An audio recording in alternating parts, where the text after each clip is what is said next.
Assalamu alaikum wa rahmatullahi wa barakatuh. Aujourd'hui, on va expliquer la partie 4 du chapitre 8 induction électromagnétique. Comme on a vu dans les parties précédentes les objectifs de cette leçon, maintenant dans cette partie, on a l'objectif appliquer la loi de Faraday et la loi d'Ohm à travers une bobine. Résumé de la partie précédente. D'après la loi de Lenz, le champ magnétique induit VI s'oppose toujours à la variation du champ magnétique inducteur V. Lorsque le champ magnétique inducteur V augmente en module, alors le champ magnétique induit BI et V sont du sens opposé. Lorsque le champ magnétique inducteur V diminue en module, alors les champs magnétiques induits BI et V sont du même sens. D'après la loi de Lenz, la force électromagnétique F exercée sur la tige dans le cas de la variation de S s'oppose toujours à sa vitesse V. Loi d'induction électromagnétique.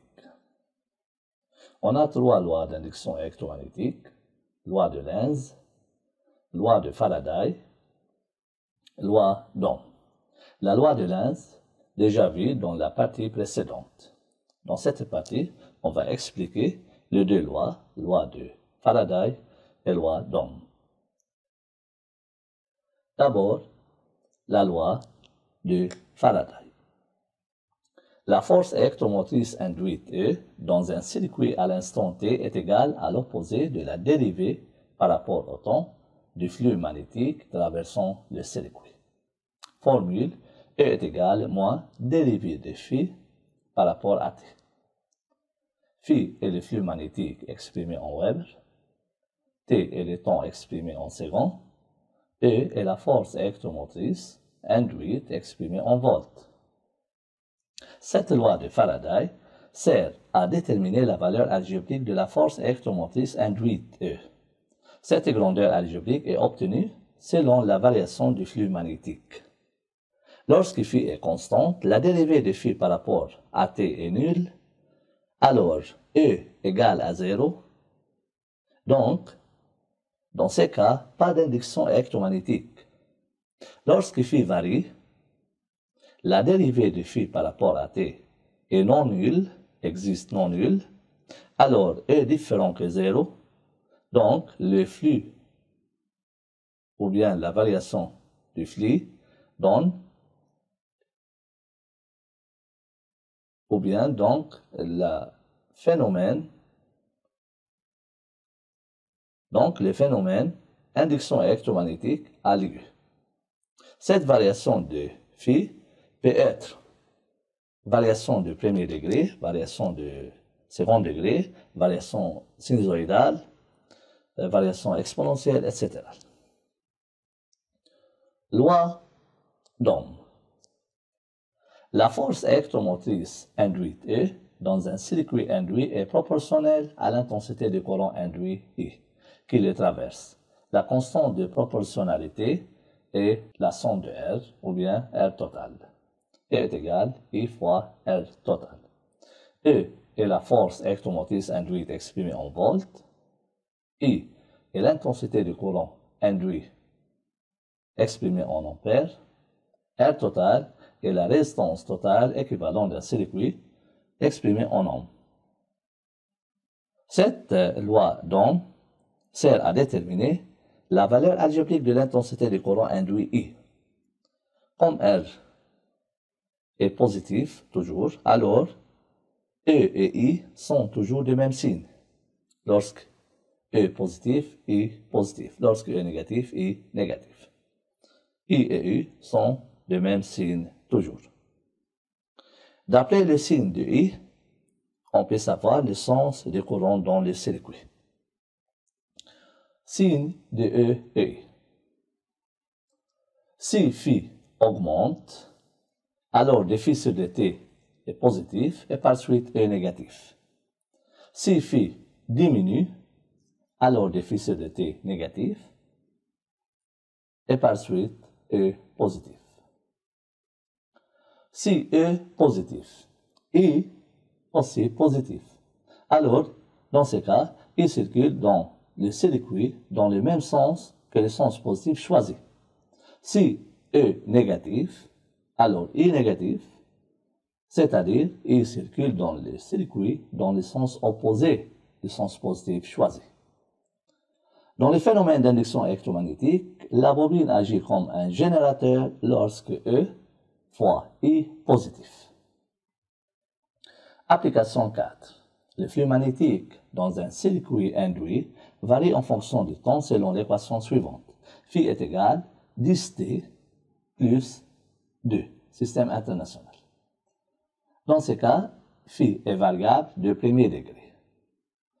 La question, trouver la force électromotrice induite dans le circuit.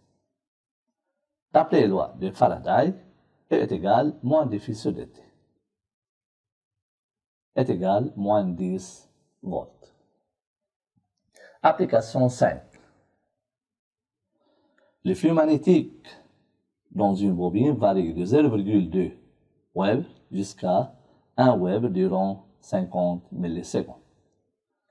La question, calculer la force électromotrice moyenne induite dans la bobine. Dans cette application, on a le flux magnétique initial qui est 0,2 Web et le flux magnétique final qui est 1 Web et la durée de variation qui est 50 millisecondes. D'après Faraday, E moyenne est égal delta E sur moins delta E, delta phi sur delta T. Alors, d'après la loi de Faraday, E moyenne est égal à moins delta phi sur delta T. Delta phi, c'est-à-dire phi final moins phi initial. Delta T, c'est-à-dire T final moins T initial. Alors, E moyenne est égal à moins phi final moins phi initial divise T final moins T initial est égal à moins 1 moins 0,2 divise 50 fois 10 exposant moins 3 est égal à moins 16 volts. Loi d'induction électromagnétique. Variation de l'angle formé entre B et N. Dans cette figure, on a une bobine de N spire qui tourne par rapport à un axe de rotation verticale delta dans un champ magnétique uniforme. Champ magnétique uniforme, c'est-à-dire que le vecteur B est constant en vecteur. Alors, constante en module, en sens, en direction. Il n'y a pas de variation de B. Lorsque la bobine tourne autour delta, alors le vecteur unitaire normal N fait une rotation ou bien la même rotation de la bobine. Donc, et parce que N est toujours perpendiculaire au plan de la bobine, alors N effectue la même rotation de la bobine.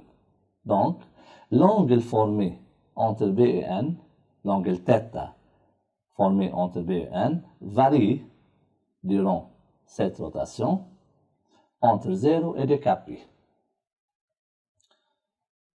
La rotation de cette bobine peut être uniformément variée, accélérée ou décélérée, peut être variée.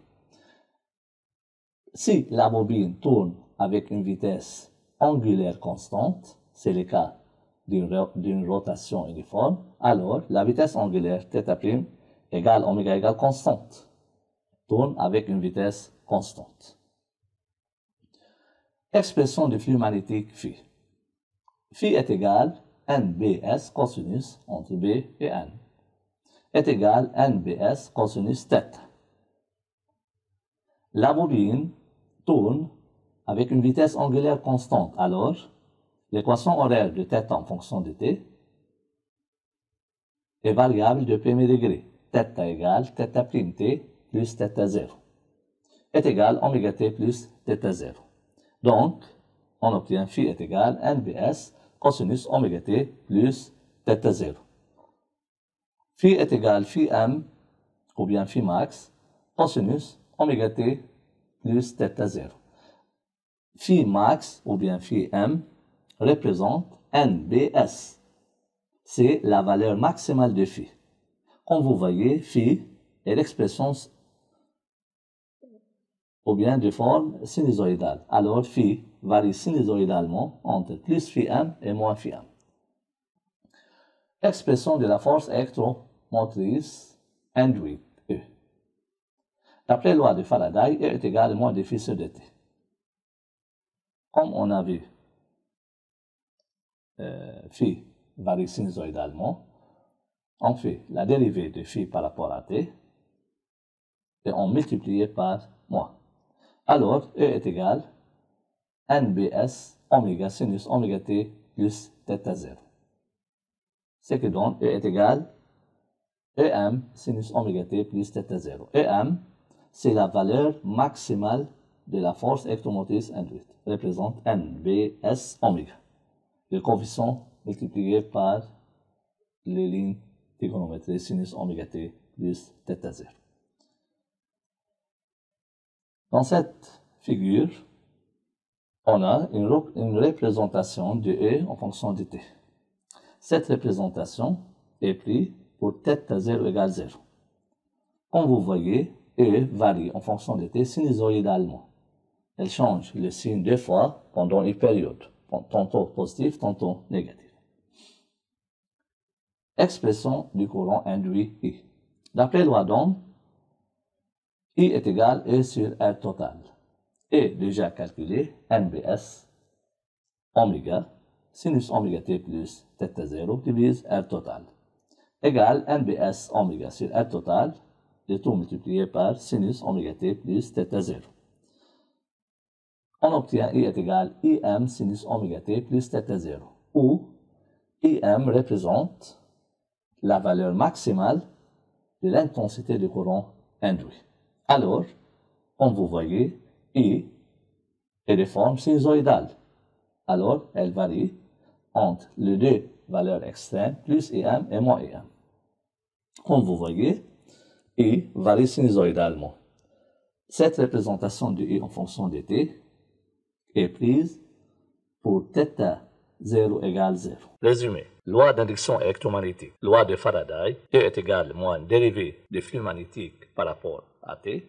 Loi d'Ohm. I est égal à E sur R total. Loi est la loi de Lenz. Dans le cas où la bobine tourne à une vitesse angulaire oméga constante, alors θ est égal à oméga t plus θ 0. Phi est égal à phi m cosinus oméga t plus θ 0. E est égal à Em cosinus oméga t plus θ 0. Et I est égal à Em sinus oméga t plus θ 0.